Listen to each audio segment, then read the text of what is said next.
దమ్ముంటే గెలవండి అంటున్నా. దమ్ముంటే పోటీ చేసి ఆమెను ఓడించేటటువంటి పరిస్థితి ఉంటే ఓడించాలి. అంతే తప్ప ఓడించలేమని తెలుసుకొని ఆమె మీద, ఆమె ఆఫీసు మీద దాడులు చేసేటటువంటి కార్యక్రమం చేస్తున్నారు. ఒక ఉగ్రవాదిగా తయారయ్యారు, ఒక హింసావాదిగా తయారయ్యారు, ఒక అరాచకవాదిగా తయారయ్యారు.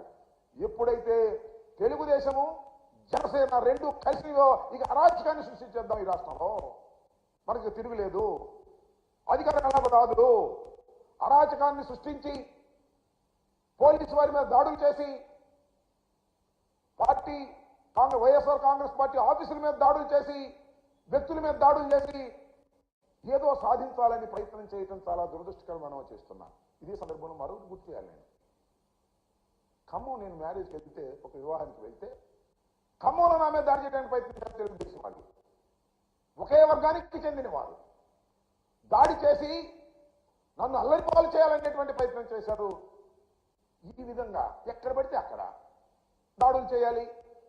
మాకు తెలుగుదేశానికి జనసేన కలిసి వచ్చింది. రెండు అరాచక శక్తుల కలయిక వల్ల ఈ రాష్ట్రం సర్వనాశనమయ్యేటటువంటి పరిస్థితికి తీసుకొస్తున్నటువంటి పరిస్థితులు కనిపిస్తున్నాయని మనం చేస్తున్నాం. పిచ్చెక్కిపోతున్నారు. దగ్గర జనసేన అధ్యక్షుడు ఇలా లైవ్లో చెప్పు తీస్తాడు. ఏమిటి కర్మ, నాకు అర్థం కదా. ఎంత అరాచకం ఇది. ఒక పార్టీ అధ్యక్షుడు తాను ముఖ్యమంత్రి కాలేదని కాకూడదని ఆయన అనుకోవచ్చు, కానీ కొంతమంది అమాయకులు ఆయన ముఖ్యమంత్రి అవుతాడని అనుకుంటున్నటువంటి సందర్భం. జనసేన పార్టీ అధ్యక్షుడు 2 చోట్ల నిలబడి ఓడిపోయాడు, అది వేరే అంశం. లైవ్లో ఈ విధంగా ప్రెస్ మీట్లో మాట్లాడుతూ ఉంటే కాలుకున్న చెప్పు తీసి బూతులు వాడి వైఎస్ఆర్ కాంగ్రెస్ పార్టీ ఎమ్మెల్యేలను తిట్టేటటువంటి దౌర్భాగ్యమైన పరిస్థితికి వచ్చినటువంటి ఆ నాయకుడు పవన్ కళ్యాణ్ అరాచక శక్తి కాక అది ఉన్న మనిషి అవుతుందా చెప్పని అడుగుతా ఉన్నాను. అలాంటి అరాచక శక్తితో నువ్వు కలిసి అరాచకాన్ని సృష్టించాలని ప్రయత్నం చేస్తున్నావంటే ఎంత దురదృష్టకరమైనటువంటి పరిణామాలు ఈ రాష్ట్రంలో వస్తున్నాయి ఆలోచించమని మనం చేస్తున్నాం.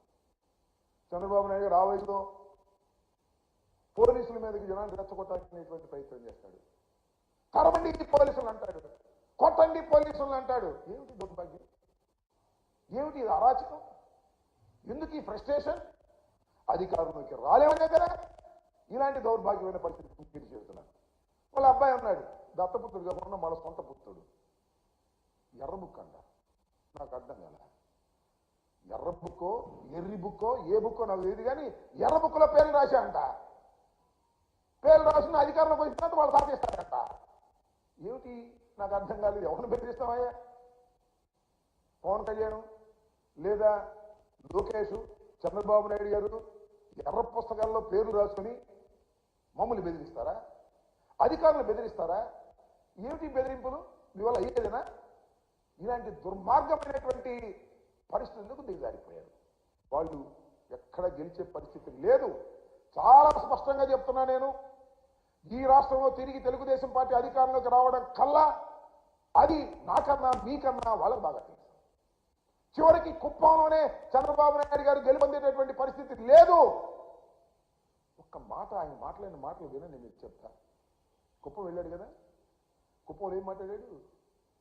నన్ను మళ్ళా ఎన్నుకుంటే కుప్పాన్ని ప్రపంచానికి అనుసంధానం చేస్తాడంట. కుప్పంలో ఎయిర్పోర్ట్ పెట్టి కూరగాయలు ఎగుమతి చేస్తాడంట. కుప్పంలో అక్కడ కూర్చుని పనిచేసే విధంగా దేశం మొత్తం, ప్రపంచం మొత్తం పనిచేసే విధంగా అక్కడ ఉన్నటువంటి వారికి ఉద్యోగ అవకాశాలు కల్పిస్తాడట. ఇన్ని వాగ్దానం చేశాడు. ఇక కొత్తగా వస్తున్నావు రాజకీయాల్లోకి? కొత్తగా ఏమన్నా కుప్పంలో నిలబడుతున్నావా? కొత్తగా మళ్ళీ ముఖ్యమంత్రి కావాలన్న ప్రయత్నం చేస్తున్నావా? 14 సంవత్సరాలు ముఖ్యమంత్రిగా ఉన్నవే, ఎన్ని సంవత్సరాలు నువ్వు రిప్రజెంట్ చేసావు కుప్పానికి? ఏం చేశావని అడుగుతా ఉన్నా. అప్పుడు చెయ్యని వాడివి ఇప్పుడు చేస్తావంటే నమ్మడానికి కుప్పం ప్రజలు ఏమన్నా అమాయకులా అని అడుగుతా ఉన్నా. ఇంత చిన్న విషయం అంటే, ఎంత హాస్యాస్పదమైన విషయం అంటే, చివరికి రెవెన్యూ డివిజన్ తీసుకురాలేకపోయావు నీ అధికారంలో ఉన్నప్పుడు. కుప్పానికి రెవెన్యూ డివిజన్ తీసుకురాలేకపోయావు. నీ కుప్పాన్ని మున్సిపాలిటీ చేసుకోలేకపోయావు. అక్కడ దాకా ఎందుకు? నా నియోజకవర్గం నేను అక్కడ పోటీ చేశాను, నేను అక్కడ దాన్ని బ్రహ్మాండంగా చేస్తాను, ఆ ఎయిర్పోర్ట్ తీసుకొస్తాను, అక్కడ అనుసంధానం చేస్తాను, అది చేస్తాను, ఇది చేస్తాను అన్నాడు. కొంప కట్టుకున్నావంటే, సొంత ఇల్లు కట్టుకున్నావా? వస్తే కుప్పం వస్తే గెస్ట్ హౌస్లో ఉండాలి నువ్వు. ఇక్కడ ఆంధ్రప్రదేశ్ వస్తే లింగం లేని వాళ్ళు గెస్ట్ హౌస్లో ఉండాలి. పవన్ కళ్యాణ్ ఆంధ్రప్రదేశ్ వస్తే నో హోటల్లో ఉండాలి.